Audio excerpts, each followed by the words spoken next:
ತಲೆ ನಿಂತವಳು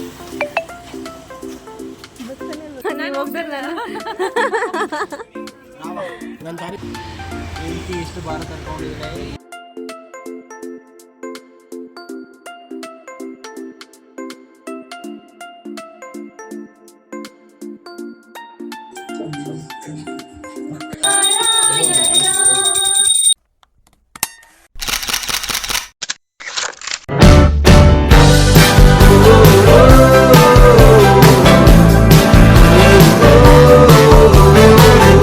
ಹಲೋ ಎಲ್ಲರಿಗೂ ನಮಸ್ಕಾರ, welcome back to my YouTube channel. ಎಲ್ಲರೂ ಹೇಗಿದ್ದೀರಾ? ಎಲ್ಲರೂ ಚೆನ್ನಾಗಿದ್ರು ಅಂದ್ಕೊಂಡಿದ್ದೀನಿ. ನಾನು ಕೂಡ ಚೆನ್ನಾಗಿದ್ದೀನಿ. ಹಾಗೆ ಇವತ್ತಿನ ವ್ಲಾಗು ಫ್ರೈಡೇ ವ್ಲಾಗ್ ಆಗಿದೆ. ಮಾರ್ನಿಂಗಿಂದನೇ ಸ್ಟಾರ್ಟ್ ಮಾಡ್ತಾ ಇದ್ದೀನಿ. ಪೂಜೆ ಎಲ್ಲ ಮುಗಿಸಿ ನಾನು ಮತ್ತು ನಮ್ಮ ಮನೆಗೆ ಬಂದಿರೋ ಅಂಥವರೆಲ್ಲರೂ ಕೂಡ ನಾವು ಹೋಗ್ತಾಯಿದ್ದೀವಿ. ಸೊ ನಮ್ಮ ಮನೆಗೆ ಯಾರ್ಯಾರು ಬಂದಿದ್ರು ಅಂತ ಅಂದರೆ ನಮ್ಮ ತಂಗಿ ಭಾವನ, ಹಾಗೆ ನಮ್ಮ ಮಗ ಶಾಂಭವಿ, ಅಜ್ಜು ಮತ್ತು ಪ್ರೇಮ್, ಜಾಗೃತ್, ನಮ್ಮ ಮಮ್ಮಿ ಎಲ್ಲರೂ ಕೂಡ ಬಂದಿದ್ದರು. ಹಾಗೆ ಬೆಳಗ್ಗೆ ನಾಷ್ಟಕ್ಕೆ ಅಂತಲೇ ನಾವು ಕೊಟ್ಟೂರೇಶ್ವರ ಬೆಣ್ಣೆ ದೋಸೆ ಹೋಗ್ತಾ ಇದ್ದೀವಿ. ಒಂದು ಬೆಣ್ಣೆ ದೋಸೆ ಹೋಟೆಲ್ ತುಂಬಾನೇ ಫೇಮಸ್ಸು, ಅದಕ್ಕೋಸ್ಕರ ಅಲ್ಲಿಗೆ ಹೋಗ್ತಾ ಇದ್ದೀವಿ. ಇಲ್ಲಿ ಬೆಣ್ಣೆ ದೋಸೆ ಅಂತೂ ಭಾವನ ಮುಂಚೆನೇ ತಿಂದಿದ್ದಾಳೆ, ಬಟ್ ಅವಳಿಗೆ ಇವಾಗ ತಿಂದು ಆ ಟೇಸ್ಟ್ ಒಳಗೆ ತುಂಬಾ ಇಷ್ಟ ಆಯಿತು. ಹಾಗೆ ನಮ್ಮ ಅಕ್ಕ ಅವರೆಲ್ಲ ಮಾಮೂಲಿ ನಾವೇನಾದರೂ ಬಂದರೆ ಇಲ್ಲೇ ತಿಂತಿರ್ತೀವಿ. ಅವಳು ಈ ಬೆಣ್ಣೆ ದೋಸೆ ಎಲ್ಲ ತಿಂದ್ಬಿಟ್ಟು ಏನಂತ ಹೇಳೋದ್ಲು ಅಂತ ನೋಡಿ ನೀವೇ.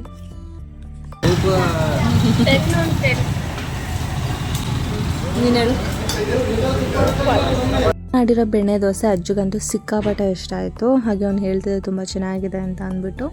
ಪಕ್ಕದಲ್ಲೇ ಅಂದರೆ ಬೆಣ್ಣೆ ದೋಸೆ ಎಲ್ಲ ತಿಂದಾದ್ಮೇಲೆ ಪಕ್ಕದಲ್ಲೇ ಬೆಲ್ಲದ ಚಾ ಅಂತ ಅಂದ್ಬಿಟ್ಟು ಒಂದು ಟೀ ಅಂಗಡಿ ಓಪನ್ ಆಗಿತ್ತು. ಅಲ್ಲಿ ನಾವು ಟ್ರೈ ಮಾಡಿದ್ದು ಲೆಮನ್ ಟೀ.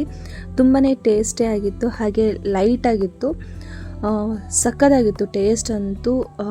ನಾವು ತುಂಬಾ ಎಂಜಾಯ್ ಮಾಡ್ಕೊಂಡು ಕುಡಿದ್ವಿ ಎಲ್ಲರೂ. ಸೊ ಇದೊಂಥರ ಮೂಮೆಂಟ್, ಇದೊಂದು ಒಳ್ಳೆಯ ಮೆಮೊರಿಬಲ್ ಡೇ. ಯಾಕೆಂದರೆ ನನಗೆ ಇಷ್ಟ ಆದವರು ನಮ್ಮ ಮನೆಗೆ ಬಂದರೆ ನನಗಿನ್ನೂ ತುಂಬಾ ಖುಷಿ ಆಗುತ್ತೆ. ಭಾವನ ನಾವು ಹೋಗ್ತಿದ್ದೀವಿ ಅಂತ ಅಂದ್ಬಿಟ್ಟು ಅಲ್ಲೇ ನಿಂತವಳು. ಬರ್ತಾನೆ ಬರೋಳು ಸುಮ್ಮನೆ ಮುಂದೆ ಹೇಳೋದು ಬತ್ತೋಳು ಬತ್ತನೇ ಅಂತ ಮಂಡಿಬಿಡ. ನಾವೆಲ್ಲ ಹೀಗೆ ಯಾವಾಗಾದರೂ ಅಪರೂಪಕ್ಕೆ ಸಿಕ್ಕಿದಾಗ ಹೀಗೆ ಮಾತಾಡ್ಕೊಂಡು ಮುಂದೆ ಬರ್ತಿರ್ಬೇಕಾದಾಗ ಭಾವನ ಹಿಂದೆ ಹೋಗಿ ಹೌಸ್ಕೊಬಿಡೋಳು. ಮೊದಲಿಂದನೂ ಅವಳು ಹಾಗೇನೆ.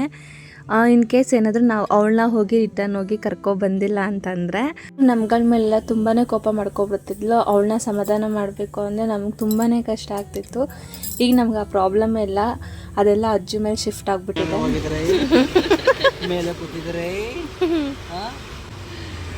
ಎಷ್ಟು ಭಾರ ಕರ್ಕೊಂಡಿದ್ರೆ ಯಾರು ನಮ್ಮ ಯಜಮಾನ್ರು ಬಿಡಲ್ಲ ಫ್ರೆಂಡ್ಸ್. ಯಾರಿಗೆ ಹೇಳ್ತಿರೋದು? ನೀನು ಹೇಳ್ಕತ್ತಿದ್ದೆ. ನಮ್ಮ ಯಜಮಾನ್ರು ಅಂದ್ರೆ ನಿಂತ ಹೇಳೋದು. ಯಾಕೆ ಹಾಗೆ ರೋಡಲ್ಲಿ ನಡ್ಕೊ ಬರ್ತಿರ್ಬೇಕಾದಾಗ ಒಂದೆರಡು ಬೆಂಚ್ ಹಾಕಿದ್ರು. ಹಾಗೆ ಒಂದು ಸ್ವಲ್ಪ ಅಜ್ಜನ ಮತ್ತು ಭಾವನನ್ನ ಸ್ವಲ್ಪ ರೇಗಿಸ್ಕೊಂಡು ಕರ್ಕೊಂಡು ಟೈಮ್ ಸ್ಪೆಂಡ್ ಮಾಡಿದ್ರೆ ಅಲ್ಲೇನೇ ಒಂದು ಸ್ವಲ್ಪ ಹೊತ್ತು. ಹಾಗೆ ಅಲ್ಲಿ ಪಕ್ಕದಲ್ಲೇ ಒಂದು ಗೋಲ್ಗಪ್ಪ ಇಟ್ಟಿದ್ರು. ತುಂಬಾ ಚೆನ್ನಾಗಿರುತ್ತೆ ಅಲ್ಲಿ ಗೋಲ್ಗಪ್ಪ ಎಲ್ಲ, ಪಾನಿಪುರಿ ಎಲ್ಲ ತುಂಬ ಚೆನ್ನಾಗಿ ಸಿಗುತ್ತೆ. ಹೇಳ್ದೆ ಭಾವನಿಗೆ ತಿಂತೀನಿ ಅಂದ್ಲು. ಸೊ ಅದನ್ನು ಕೂಡ ತಿಂದ್ಕೊಂಡು ರಿಟರ್ನ್ ನಾವು ಮನೆಗೆ ಹೋದ್ರಿ. ಮನೆಗೆ ಹೋಗಿ ಫೇಸ್ ಪ್ಯಾಕ್ ಎಲ್ಲ ಹಚ್ಕೊಂಡು ಹಾಗೆ ಸ್ವಲ್ಪ ರೆಸ್ಟ್ ಮಾಡಿ ಈವ್ನಿಂಗ್ ಸ್ವಲ್ಪ ಏನೇನೋ ಸಾಮಾನುಗಳೆಲ್ಲ ತೊಗೊಬರೋದಿತ್ತು. ಹಾಗೆ ಅದನ್ನೆಲ್ಲ ತೊಗೊಂಡು ಹಾಗೆ ಮನೆಗೆ ಗೋಬಿ ಮಂಚೂರಿ ಪಾರ್ಸಲ್ ಮಾಡಿಕೊಂಡು ಅವತ್ತು ಫುಲ್ಲು ಗೋಬಿ ಎಲ್ಲ ತಿಂದು ಊಟ ಎಲ್ಲ ಮಾಡಿಕೊಂಡು, ಅವತ್ತು ವರಮಹಾಲಕ್ಷ್ಮಿ ಹಬ್ಬ ಇರೋದ್ರಿಂದ ಎಲ್ಲರ ಮನೆಗೂ ಅರಿಶಿನ ಕುಂಕುಮಕ್ಕೂ ಹೋಗಿ ಹಾಗೆ ಸತ್ಯನಾರಾಯಣ ಪೂಜೆಗೂ ಕರೆದು ಬಂದು ಎಲ್ಲ ಮೆಹಂದಿ ಎಲ್ಲ ಹಚ್ಕೊಂಡ್ವಿ. ತುಂಬಾ ಲೇಟ್ ಆಗಿಬಿಟ್ಟಿತ್ತು. ಸೊ 2 o'clock ಅನಿಸುತ್ತೆ ನಾನು ಈ ಮೆಹಂದಿ ಎಲ್ಲ ಹಚ್ಕೊಂಡು ಪೂರ್ತಿ ಮಲ್ಕೋಬೇಕಾದಾಗ. ಮೆಹಂದಿ ನನಗೆ ಭಾವನನೇ ಹಚ್ಚಿದ್ದು. ನೋಡಿ ಹೇಗೆ ಹಚ್ಚಿದ್ದಾಳೆ ಅಂತ ಅಂದ್ಬಿಟ್ಟು ನನಗೆ ಕಮೆಂಟ್ ಮಾಡಿ ಯಾವ ರೀತಿ ಕಾಣಿಸ್ತಿದೆ ನನ್ನ ಕೈ ಅಂತ ಅಂದ್ಬಿಟ್ಟು. ಎಲ್ಲ ಹಚ್ಕೊಂಡು ತುಂಬ ಸುಸ್ತಾಗಿರೋದ್ರಿಂದ ಮಲ್ಕೋಬಿಟ್ಟೆ. ಬೆಳಿಗ್ಗೆ ಎದ್ದಾಗ ನನಗೆ ದೊಡ್ಡ ಸರ್ಪ್ರೈಸ್ ಆಯಿತು. ಯಾಕೆ ಅಂತ ಅಂದರೆ ನನ್ನ ಕಸಿನ್ಸ್ ಎಲ್ಲರೂ ಬಂದಿದ್ರು, ಹಾಗೆ ನಮ್ಮ ಅತ್ತೆಯವರೆಲ್ಲರೂ ಬಂದಿದ್ರು. ಅವ್ರನ್ನೆಲ್ಲ ವೆಲ್ಕಮ್ ಮಾಡಿ ಹಾಗೆ ನಾವು ಹೂವಿನ ಮಾರ್ಕೆಟ್ಗೆ ಹೋದ್ರಿ. ಹೂವಿನ ಮಾರ್ಕೆಟ್ಗೆಲ್ಲ ಹೋಗಿ ಅಲ್ಲಿ ತರಕಾರಿ, ಹೂವು ಎಲ್ಲ ಸ್ವಲ್ಪ ತರೋದು ಇನ್ನೂ ಸ್ವಲ್ಪ ಬಾಕಿ ಇತ್ತು, ಅದನ್ನೆಲ್ಲ ತೊಗೊಂಡು ಬಂದು. ಸೊ 11 ಗಂಟೆ ಏನೋ ಟೈಮು. ಇವರು ಫಿಲಮ್ಗೆ ಹೋಗ್ತೀನಿ ಅಂತಿದ್ರು ನನ್ನ ಕಸಿನ್ಸ್ ಎಲ್ಲರೂ. ಫಸ್ಟ್ ಇವಳು ನೀವು ಹೋಗಲ್ಲ, ನೀವು ಹೋಗ್ದ್ರೆ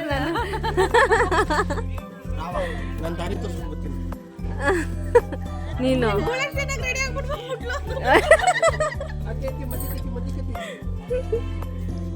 ಬಾಯ್ ಪಾಪ ನಮ್ಮ ಅಕ್ಕ. ಹಾಗೆ ಟೈಮು ಕೂಡ ಆಗ್ತಾ ಬಂತು, ಸತ್ಯನಾರಾಯಣ ಪೂಜೆನೂ ಕೂಡ ಸ್ಟಾರ್ಟ್ ಆಯಿತು. ಪುರೋಹಿತರು ಬಂದು ಎಲ್ಲ ರೆಡಿ ಮಾಡಿ ದೀಪ ಹಚ್ಚಕ್ಕೆ ಅಂತ ನನ್ನ ಕರೀತಾರೆ. ಸೊ ದೀಪ ಎಲ್ಲ ಹಚ್ಚಿ ಪೂಜೆಗೆ ಕುತ್ಕೊಂಡ್ವಿ. ಸತ್ಯನಾರಾಯಣನು ಶ್ರೀ ವಿಷ್ಣುವಿನ ಒಂದು ರೂಪ. ಸತ್ಯ ಅಂದರೆ ಸತ್ಯತೆ, ನಾರಾಯಣ ಅಂದರೆ ವಿಶ್ವದಾಧಾರ. ಈ ಪೂಜೆಯನ್ನು ಮಾಡುವವರು ಜೀವನದಲ್ಲಿ ಸತ್ಯವಂತಿಕೆ, ಶಾಂತಿ, ಸಮೃದ್ಧಿ ಪಡೆಯುತ್ತಾರೆ ಎಂದು ನಂಬಿಕೆ ಇದೆ. ಈ ಪೂಜೆಯ ಮಹತ್ವ ಏನೆಂದರೆ ಮನೆಯಲ್ಲೇ ಸುಲಭವಾಗಿ ಮಾಡಬಹುದಾದ ದೈವಿಕ ಪೂಜೆ. ಕುಟುಂಬದಲ್ಲಿ ಶಾಂತಿ, ಆರೋಗ್ಯ ಮತ್ತು ಐಶ್ವರ್ಯವನ್ನು ಕೊಡುತ್ತದೆ. ಎಲ್ಲ ಅಡೆತಡೆಗಳನ್ನು ದೂರ ಮಾಡುತ್ತದೆ. ಕೈಗೊಂಡ ಕೆಲಸಗಳು ಯಶಸ್ವಿಯಾಗುತ್ತದೆ. ಪೂಜೆಯನ್ನು ಯಾವಾಗ ಮಾಡಬೇಕು? ಮಾಸದಲ್ಲಿ ಪೂರ್ಣಿಮೆಯೆಂದು ಅಥವಾ ಶುಭ ಮುಹೂರ್ತದಲ್ಲಿ ಮಾಡುವುದು ಉತ್ತಮ. ವಿಶೇಷವಾಗಿ ಮದುವೆ, ಮನೆ ಪ್ರವೇಶ, ಹುಟ್ಟುಹಬ್ಬ ಅಥವಾ ಬೇರೆ ಶುಭ ಕಾರ್ಯಗಳಲ್ಲೂ ಕೂಡ ಮಾಡುತ್ತಾರೆ. ಪೂಜೆ ಮಾಡುವ ವಿಧಾನ: ಮೊದಲು ಗಣಪತಿಯ ಪೂಜೆ. ಕಳಶವನ್ನು ಸ್ಥಾಪಿಸಿ ಅದರಲ್ಲಿ ಸತ್ಯನಾರಾಯಣ ಸ್ವಾಮಿಯನ್ನು ಆರಾಧನೆ ಮಾಡುತ್ತಾರೆ. ಪಂಚಾಮೃತ ಅಭಿಷೇಕ, ಅರ್ಚನೆ, ಹೂವು, ತಂಬಿದ ನೀಡುವುದು. ಸತ್ಯನಾರಾಯಣ ವ್ರತ ಕಥೆ 5 ಅಧ್ಯಾಯಗಳ ಪಠನೆ ಮಾಡಬೇಕು. ಪ್ರಸಾದ: ಶಿರಕ್ನ, ಬೆಲ್ಲ, ಹಾಲು, ಬಾಳೆಹಣ್ಣು, ತುಪ್ಪ, ಗೋಧಿ ಅಥವಾ ಅಕ್ಕಿ ತಯಾರಿಸಿದ ವಿತರಣೆ. ಪೂಜೆಯ ಕಥೆಯ ಸಾರಾಂಶ: ಯಾರು ಭಕ್ತಿಯಿಂದ ಈ ಪೂಜೆಯನ್ನು ಮಾಡುತ್ತಾರೋ ಅವರಿಗೆ ಶ್ರೀ ಮಹಾವಿಷ್ಣುವಿನ ಕೃಪೆಯಿಂದ ಎಲ್ಲ ಕಷ್ಟಗಳು ನಿವಾರಣೆ ಆಗುತ್ತವೆ, ಪಾಪ ಕ್ಷಯವಾಗುತ್ತದೆ, ಕುಟುಂಬಕ್ಕೆ ಸಮೃದ್ಧಿ ಬರುತ್ತದೆ. ನಾನು ಈ ಪೂಜೆನ 5 ವರ್ಷದಿಂದನೂ ಮಾಡಿಸ್ಕೊತಾನೆ ಬರ್ತಾ ಇದ್ದೀನಿ. ಶ್ರಾವಣ ಶನಿವಾರ, ಹಾಗೆ ಮೊದಲನೇ ವಾರ ಆಗಿರ್ಬೋದು, 2ನೇ ವಾರ ಆಗಿರ್ಬೋದು, ನಾನು ಒಟ್ಟಿನಲ್ಲಿ ಶನಿವಾರ ಮಾಡಿಸ್ತೇನೆ, ಶ್ರಾವಣ ಶನಿವಾರ. ಇದು ಮಾಡಿಸಿದಾಗಿಂದ ನನಗಂತೂ ತುಂಬಾ ಒಳ್ಳೆಯದಾಗಿದೆ ಅಂತಲೇ ಹೇಳ್ಬೋದು. ಪೂಜೆ ಎಲ್ಲ ಮುಗಿದ ಮೇಲೆ ಲಾಸ್ಟಲ್ಲಿ ಅವರು ಪ್ರಾರ್ಥನೆ ಸಾಂಗ್ನ ಹೇಳೋಕ್ಕೆ ಹೇಳ್ತಾರೆ. ಹಾಗಾಗಿ ಪ್ರಾರ್ಥನೆ ಸಾಂಗ್ನ ಹಾಡಿದ್ವಿ. ತುಂಬಾ ಒಂಥರ ಮೆಮೊರೇಬಲ್ ಆಗಿತ್ತು ಈ ಒಂದು ದಿನ. ಎಲ್ಲರೂ ಸೇರಿ ಮಾಡಿದ್ದು ತುಂಬಾ ಖುಷಿ ಕೊಡ್ತು ಮನಸ್ಸಿಗೆ. ಫಸ್ಟು ಪ್ರಾರ್ಥನಾ ಸಾಂಗ್ನ ಮೇಘನನ್ನೇ ಹಾಡಿದ್ದು.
पारु श्री सत्यनारायण कावारु श्री सत्यनारायण पन्नग शयन पावन चरण पन्नग शयन पावन चरण नम्बिदे निन्न कापारु श्री सत्यनारायण नारायण लक्ष्मी नारायण नारायण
ಕಾಪಾಡು ಶ್ರೀ ಸತ್ಯನಾರಾಯಣ ನಾರಾಯಣ ಲಕ್ಷ್ಮೀ ನಾರಾಯಣ ನಾರಾಯಣ ಸತ್ಯನಾರಾಯಣ ನಾರಾಯಣ ಲಕ್ಷ್ಮೀ ನಾರಾಯಣ ನಾರಾಯಣ ಸತ್ಯನಾರಾಯಣ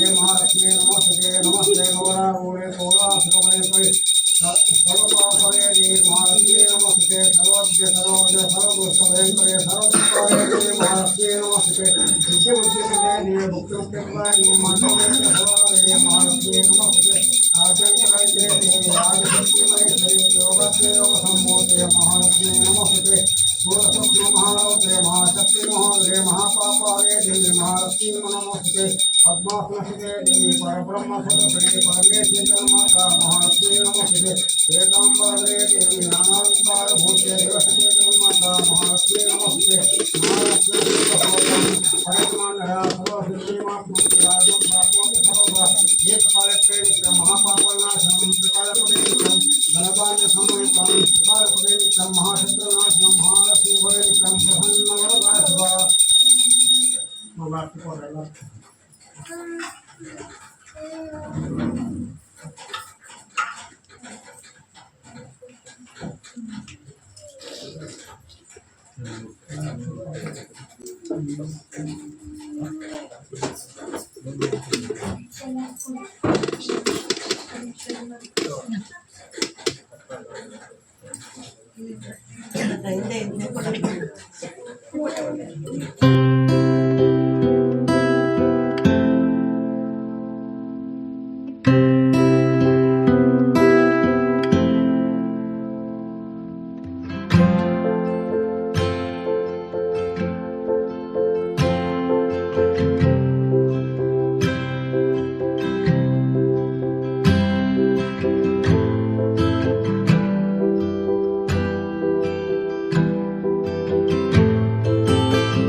ಭಗವಂತನಲ್ಲಿ ನಿಮ್ಮ ಕೋರಿಕೆಯನ್ನು ಸ್ವಾಮಿ ಈಡೇರಿಸಿಕೊಳ್ಳಿ ಎಲ್ಲರಿಗೂ ಒಳ್ಳೆಯದಾಗಲಿ ಶುಭಮಸ್ತು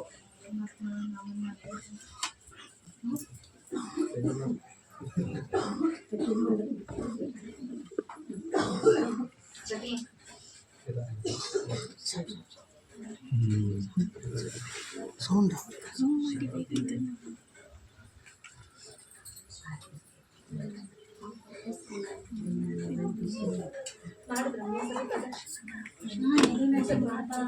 ಇಂಥವೇ ಮೂರು ಪ್ರಶ್ನೆ ಮಾಡ್ರಿ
ನಾ ಇಲ್ಲಿ ಒಳಗ ಸ್ನಾನ ಭಗವಂತನ ಪೂಜೆ ಕಾಲದಲ್ಲಿ ಏನಾದರೂ ತಪ್ಪುಗಳಿಗಾಗಿದ್ದರೆ ಮನುಷ್ಯ ಸ್ವಾಮಿ ದೇಶ ಸಂಪಾದನಾಮಕ ಪೂಜಾ ಕ್ರಿಯಾದೇಶೇನ ಸಂಪೂರ್ಣ ಕಾಮ್ಯಾತೆ ಸದಾನ್ಯಕಂ ಚಿತ್ತಮಂತ್ರೇಣಂ ಕ್ರಿಯಾವೇನ ಭಕ್ತೇನಂ ಜನಾರ್ದನ ಪೂಜಿತಮಯಾತೆ ಪರಿಪೂರ್ಣಂ ತಸ್ಮಯಾನಿ ಭಗವಂತ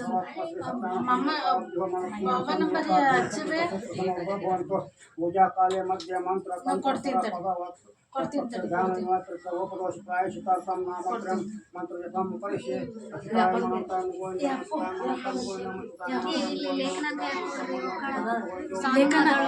ಇಸಾನು ದೊಡ್ಡಪ್ಪ ಕೊಟ್ಟು ಅತ್ತಿ ಮಾತಾಡ್ತಾರ ಅಂತ ಹೇಳಿ ನಿಂಗೆ ಅತ್ತಿ ಮಾತಾಡಕ ಓ ಪಾರ್ಟ್ನರ್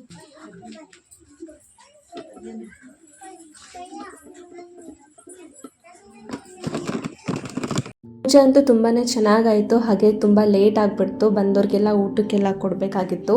ಹಾಗಾಗಿ ವಿಡಿಯೋನ ಕ್ಯಾಪ್ಚರ್ ಮಾಡಿಲ್ಲ, ಇಷ್ಟೇ ನಾವು ಕ್ಯಾಪ್ಚರ್ ಮಾಡೋಕ್ಕಾಗಿತ್ತು. ಹಾಗೆ ಎಲ್ಲರಿಗೂ ಊಟ ಎಲ್ಲ ಕೊಟ್ಬಿಟ್ಟು ಅವ್ರನ್ನೆಲ್ಲ ಅರಿಶಿನ ಕುಂಕುಮ ಎಲ್ಲ ಕೊಟ್ಟು ಹಾಗೆ ಅವರು ರಿಟರ್ನ್ ಅವ್ರ ಮನೆಗೆ ಅವ್ರವ್ರು ಹೋದರು. ಸೊ ಇವತ್ತಿನ ವ್ಲಾಗ್ ಇಲ್ಲಿಗೆ ಎಂಡ್ ಮಾಡ್ತಾಯಿದ್ದೀನಿ. ಇನ್ನಷ್ಟು ವೀಡಿಯೋಗಳನ್ನ ನಿಮಗೋಸ್ಕರ ಅಪ್ಲೋಡ್ ಮಾಡ್ತಾ ಇರ್ತೀನಿ.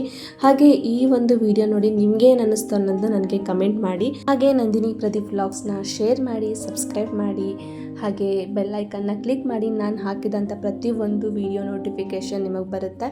Thank you so much. Love you all. Bye.